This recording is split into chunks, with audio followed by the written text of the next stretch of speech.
Assalamualaikum warahmatullahi wabarakatuh. Salam jas merah. Ketemu lagi kita di kelas sejarah ya. Kali ini kita akan membahas tentang demokrasi liberal dan demokrasi terpimpin di bawah kepemimpinan dari tokoh yang ada di sebelah saya ini ya. Itu. Nanti di demokrasi liberal, tokoh kita ini akan didampingi oleh beberapa perdana menteri, dan di demokrasi terpimpin beliau akan menjadi sosok yang sangat diktator ya. Dan untuk lebih jelasnya nanti bisa disimak di slide berikut. Assalamualaikum warahmatullahi wabarakatuh. Hari ini kita belajar tentang demokrasi liberal ya, demokrasi liberal dan terpimpin, tapi saya bagi part 1 dan part 2 nya ya. Part 1 ini kita berbicara tentang demokrasi liberal yang ada di Indonesia dan diterapkan pada saat kita sudah merdeka ya, tepatnya tanggal 6 September tahun 50 sampai 5 Juli tahun 59, sekitar 9 tahun.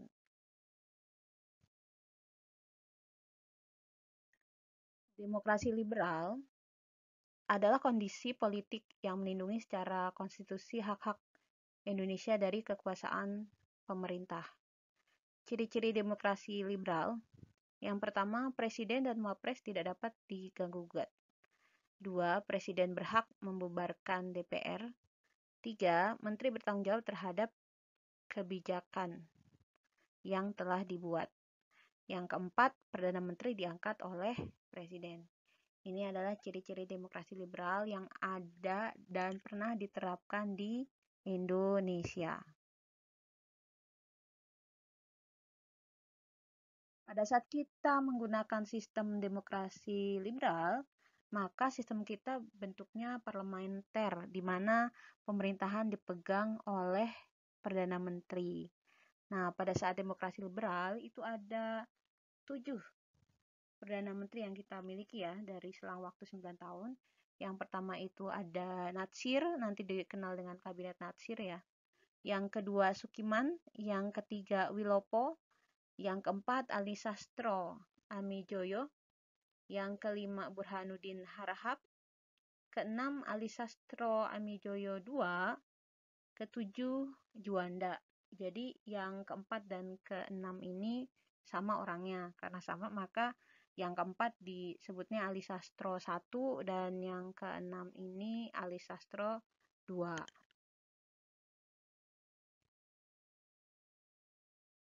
Nah, kita akan bahas sedikit untuk Kabinet Natsir ya, Perdana Menteri pertama kita di tahun 50 sampai 51.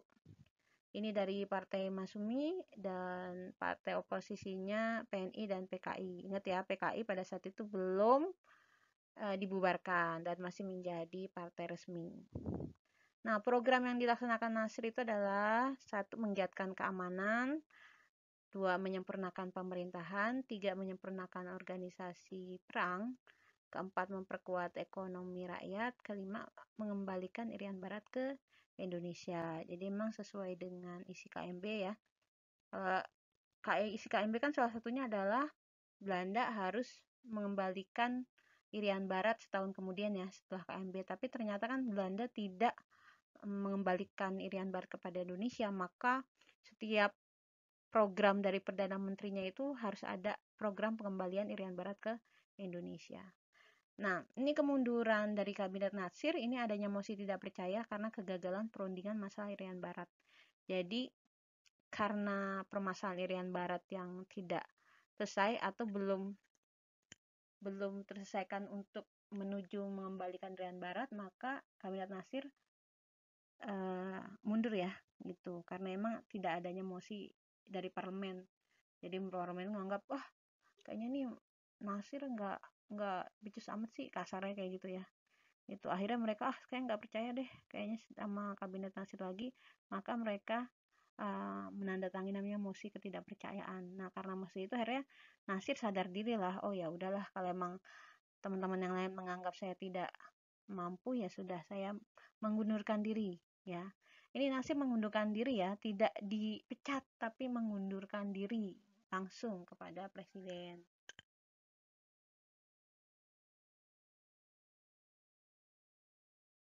Yang kedua adalah kabinet Sukiman. Nah, ini dari 51 sampai 52. Karena Nasir mengundurkan diri, akhirnya Presiden Soekarno menunjuk Sukiman untuk menggantikannya. Nah, dia berasal dari gabungan ya, dari PNI dan Masyumi. Partai oposisinya pada saat itu PKI. Programnya adalah meningkatkan keamanan, mengusahakan kemakmuran, mempercepat persiapan pemilu, menjalankan politik luar negeri bebas aktif, dan kelima, memasukkan Irian Barat atau Irian Jaya secepatnya ke Indonesia. Jadi hampir nanti kita perhatikan di seluruh program kerja dari Perdana Menteri itu pasti ada masalah Irian Barat yang harus dibawa.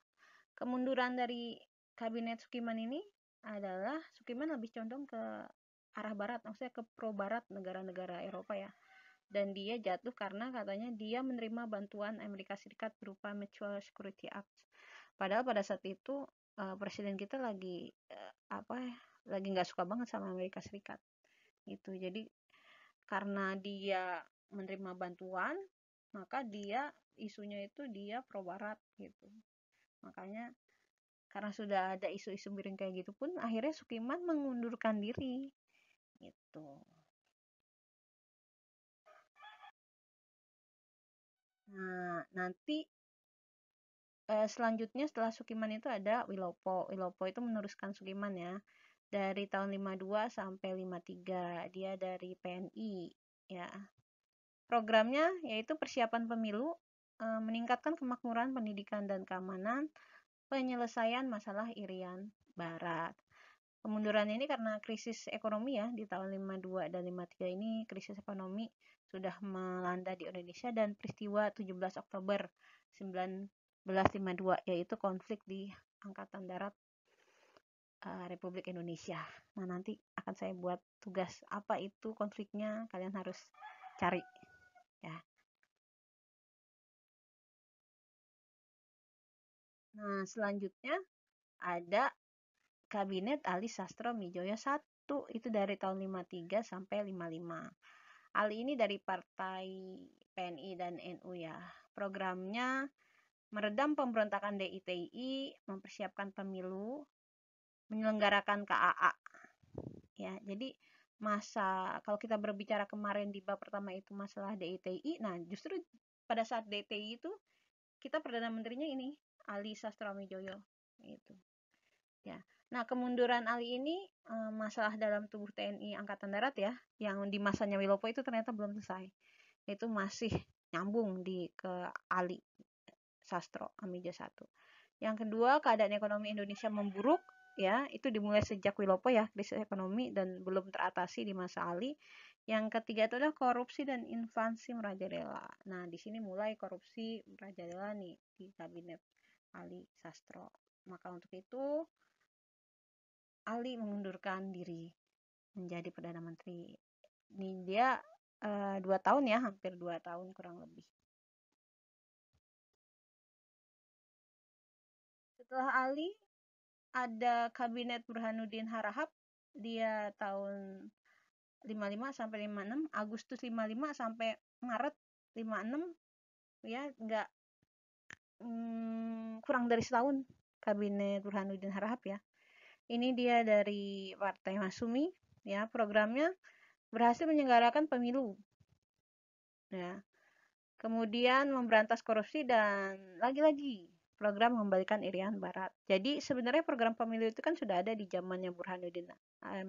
Di zamannya Ali Sastro Amijoyo 1 ya, tapi belum terlaksana. Jadi di zaman Ali itu baru membuat rencana. Nah, pelaksanaannya itu terjadi di masa Burhanuddin Harahap. Nah, justru yang tidak terduga di masanya Ali Sastro 1 yaitu adalah Konferensi Asia Afrika yang terselenggara di Indonesia. Itu. Kemunduran dari Burhanuddin Harahap ya memang dia bukan mundur sih, karena memang dia ketika dinaikkan menjadi Perdana Menteri, dia hanya sementara untuk melaksanakan program pemilu saja ya. Gitu. Maka setelah pemilu selesai, dia undur diri. Gitu, mengembalikan mandat kepada Presiden Soekarno. Dan ini adalah diklaim sebagai pemilu terbersih di Indonesia. Pemilu pertama yaitu tahun 1955. Ya, pemilu ini menghasilkan 4 partai besar di Indonesia ya, Masumi, PNI, NU, dan PKI. Ini yang nanti akan menjabat atau menduduki di MPR, DPR atau di parlemen.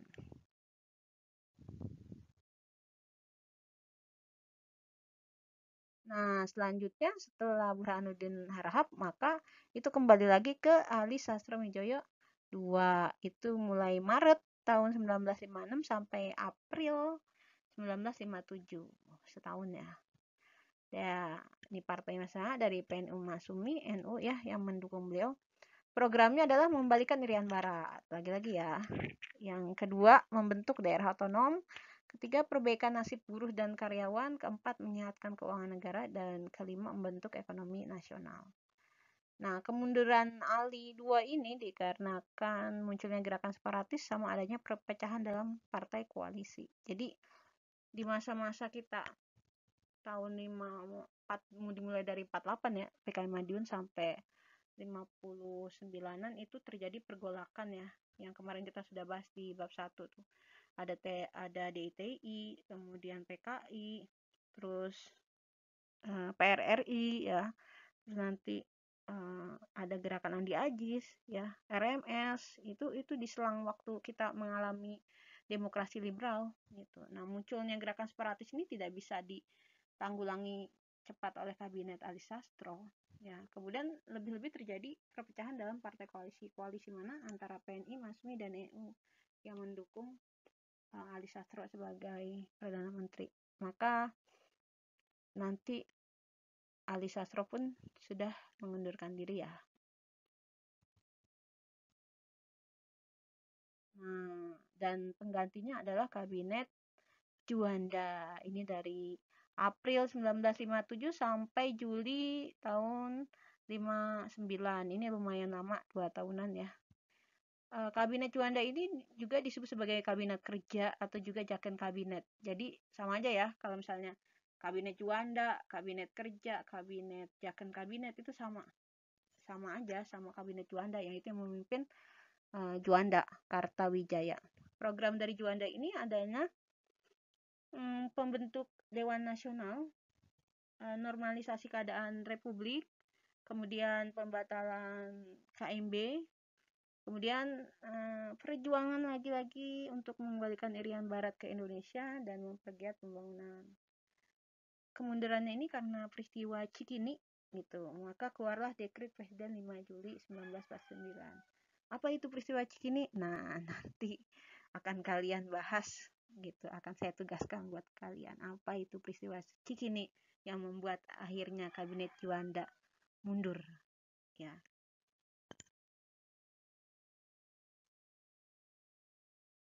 Nah, sekarang kita membahas tentang keadaan ekonomi Indonesia masa liberal. Jadi kira-kira keadaan ekonominya gimana ya? Bagus atau buruk?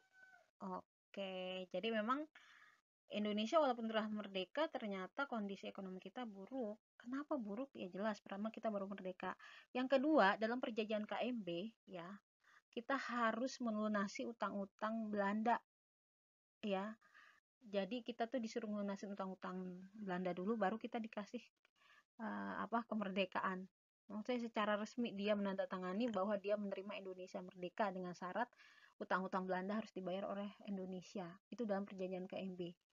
Nah, makanya itu yang membuat ekonomi kita nggak maju. Orang kita baru merdeka, kita terbebani utang juga ya. Dan yang selama ini kan yang menjalankan pemerintah itu Belanda ya, bukan Indonesia. Maka kita itu seperti bayi lahir, tapi bayi baru lahir, baru mereka, tapi sudah menanggung beban utang yang lumayan banyak gitu. Untuk hidup aja susah, apalagi bayar utang. Nah, itu kondisinya seperti itu. Jadi memang kondisi ekonomi kita sangat buruk gitu. Dan saya pikir itu wajar sih, dengan karena kita baru awal-awal merdeka ya, dan diperparah dengan kita harus membayar utang-utang Belanda ketika itu.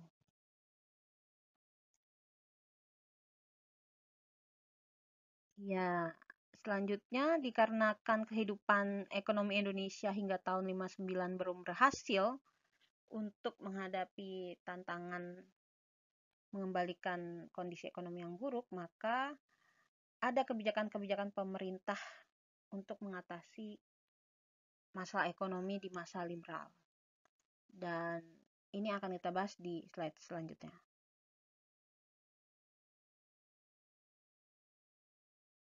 Nah, ini yang pertama ini adalah kebijakan Gunting Safrudin. Apa sih kebijakan Gunting Safrudin itu? Yaitu pemotongan nilai mata uang atau sanering. Caranya adalah memotong semua uang yang bernilai 2,5 rupiah ya ke atas. Jadi mulai 2,5 rupiah ke atas, berarti kan 2,5, terus 5 rupiah, 10 rupiah itu nilainya dipotong jadi 2 ya, setengahnya gitu. Kebijakan ini dilakukan oleh Menteri Keuangan yang bernama Safrudin Prawiranegara, maka dikenal dengan Gunting Safrudin ya, karena yang mengeluarkan adalah Bapak Safrudin Prawiranegara. Nah, tindakan ini dilakukan pada tahun 50 ya, berdasarkan SK Menteri tahun tanggal 19 Maret 1950. Tujuan dari Gunting Safrudin ini adalah mengurangi defisit anggaran sebesar 5,1 miliar. Nah, dampaknya rakyat kecil tidak dirugikan karena yang memiliki uang 2,5 rupiah ke atas itu hanya orang-orang kelas menengah dan kelas atas. Tuh. Jadi dengan kebijakan ini dapat mengurangi jumlah uang yang beredar dan pemerintah mendapat kepercayaan dari pemerintah Belanda dengan mendapat pinjaman sebesar 200 juta. Pinjam lagi ya. Dari awal emang Indonesia tuh sudah meminjam. Jadi sampai sekarang kebiasaan minjem uang terus. Nah, ini ilustrasi dari Gunting Safrudin. Jadi uang itu benar-benar digunting ya. Tadi yang 2,5 rupiah, mulai 2,5 rupiah digunting, dan ini tetap berlaku gitu ya. Nanti yang sebelah kanan kan kita kalau kita punya uang kertas kita gunting bagi 2, yang sebelah kiri itu dipakai sebagai alat pembayaran, dan yang sebelah kanan, guntingan sebelah kanan itu dipakai untuk obligasi atau pinjaman nasional. Jadi pada saat itu tuh kita bayar alat pembayaran itu cuma setengah ya, cuman kayak potongan kertas kayak gitu. Dan itu ada waktunya, pembayaran itu dari pagi sampai jam 8 malam. Di atas jam 8 malam itu udah nggak berlaku lagi potongan setengahnya itu. Jadi juga perlu diperhatikan kalau mau memakai sebagai alat pembayaran, baru dilihat jamnya.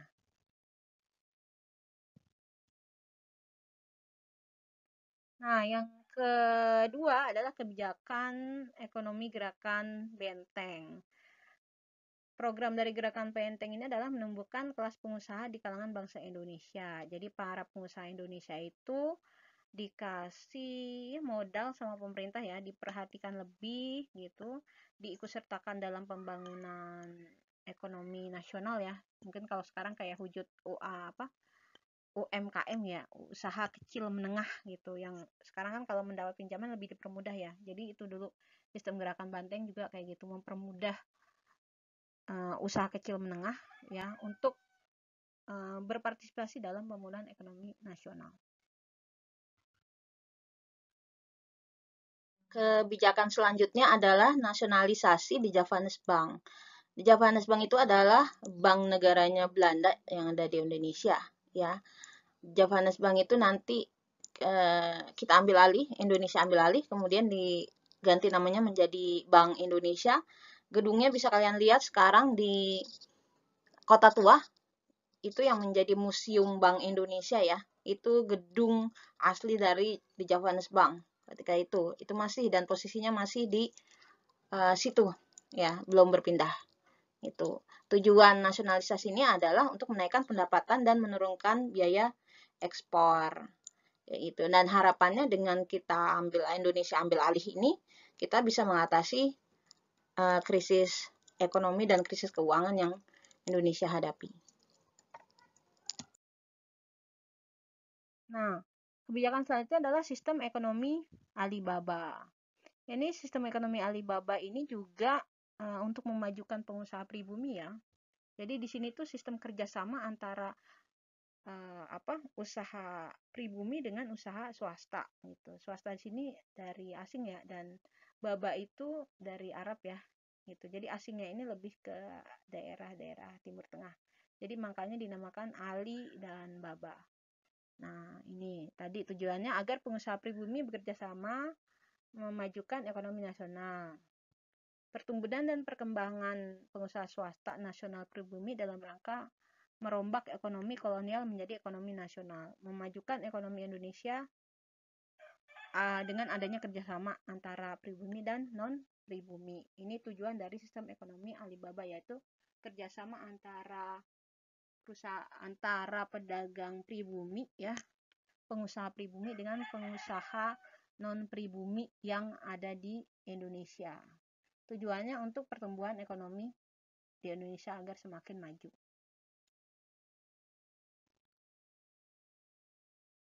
Nah, selanjutnya adalah Gerakan ASAAT. Gerakan ASAAT ini adalah sebuah program ekonomi pemerintah Indonesia tahun 50-an yang digunakan untuk meningkatkan produktivitas pengusaha pribumi. Nah, ini kalau Gerakan ASAAT ini dia lebih melindungi pengusaha pribumi dari pengusaha asing. Nah, asing di sini adalah mayoritas adalah pengusaha dari Cina. Gitu. Makanya dilindungi banget dengan cara tadi pengusaha-pengusaha Cina itu dibatasi, kemudian barang-barang Cina juga pajaknya dinaikkan ya. Makanya dulu masa tahun 50-an 60-an itu ada anti Cina ya, itu lebih parah anti Cinanya. Toko-toko Cina banyak yang dibakar, orang-orang Cina banyak yang disuruh keluar dari Indonesia, kayak gitulah. Karena emang Cina mendominasi ekonomi Indonesia pada saat itu. Nah, kebijakan yang selanjutnya adalah nasionalisasi perusahaan Belanda. Jadi perusahaan-perusahaan Belanda yang masih ada di Indonesia itu diambil alih sama Indonesia, dijadiin punya Indonesia. Contoh misalnya perusahaan listrik Philips ya, kemudian NHM itu perusahaan dagangnya Belanda, yang gedungnya itu sekarang jadi gedung Bank Mandiri, Museum Bank Mandiri yang ada di Kota Tua ya, itu gedung dari NHM pada saat itu. Oke, ini tugasnya untuk hari ini 3 pertanyaan. Ya, yang pertama, jelaskan apa yang dimaksud dengan peristiwa Tanjung Muara pada masa Kabinet Wilopo. Yang kedua, jelaskan peristiwa 17 Oktober 1952. Yang ketiga, jelaskan apa yang dimaksud dengan peristiwa Cikini tahun 1959. Seperti biasa, jawaban ditulis di kertas atau di buku, tulis tangan, dan dikirimkan ke classroom. Deadline pengiriman hari ini jam 12 siang. Selamat mengerjakan. Yuk, ini slide terakhir, slide ucapan terima kasih bagi yang sudah menyimak dari awal sampai akhir. Semoga dapat ilmunya hari ini. Pekan depan kita akan ketemu lagi dengan materi demokrasi terpimpin, masih dengan presiden yang sama, yaitu Presiden Soekarno. Ya, apa saja yang akan dilakukan oleh Soekarno di demokrasi terpimpin akan kita bahas pekan depan. Sekali lagi terima kasih. Wassalamualaikum warahmatullahi wabarakatuh.